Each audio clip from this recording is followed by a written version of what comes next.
It's the only way, Annie insisted. When I go, lock the door. Don't open it for anyone.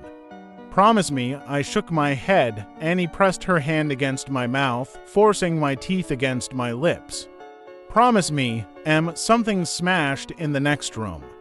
Annie brushed my hair from my face and tucked it behind my ear. Promise, she mouthed and unlocked the door slowly. I watched her slip into the dark hallway, her silhouette disappearing. As soon as she was gone, I slammed the bolt shut just as something hit the door. A high-pitched scream echoed, and the handle rattled violently. A screw popped loose and rolled toward me on the tiles. Then everything went still. I sat with my back against the door, clutching the knife, wishing I was holding Annie's hand instead. Suddenly, a voice broke the silence. Em. It was a familiar voice. "What's going on, honey?" "Mom," my voice cracked. I wrapped my arms around myself, trembling. "Mama, is that you, sweetie?" "It's okay. Open the door." "Let me in." The handle rattled again, this time gently. "It's okay, baby. Let me in." She banged on the door. "I'm sorry I missed your birthday. I'm sorry I'm such a terrible mother. Please, just let me in." Her voice broke, and she started to cry. My hand moved toward the bolt. Then I heard Annie's voice, soft and warm. "Yeah, Emily, let us in. It's all okay." My hand froze. Annie never called me by my full name. I tightened my grip on the knife as her voice turned low and guttural.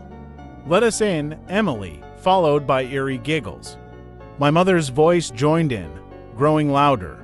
"Let us in, she yelled, banging on the door. "That's not my sister, and you're not my mother," I screamed.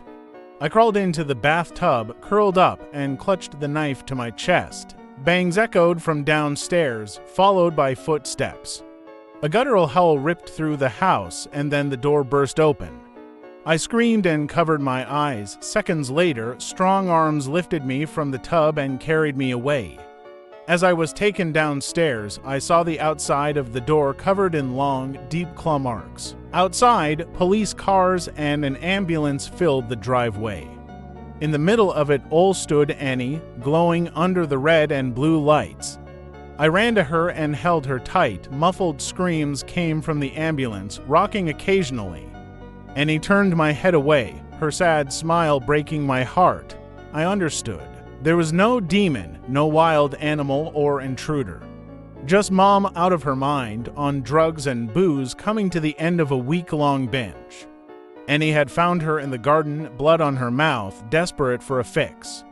She didn't want me, just the stash on the other side of the door. The real monsters, they're the ones that eat you slowly, the ones in bottles and needles. The ones who raise you, but it's up to you to decide whether to let them in. Follow for more.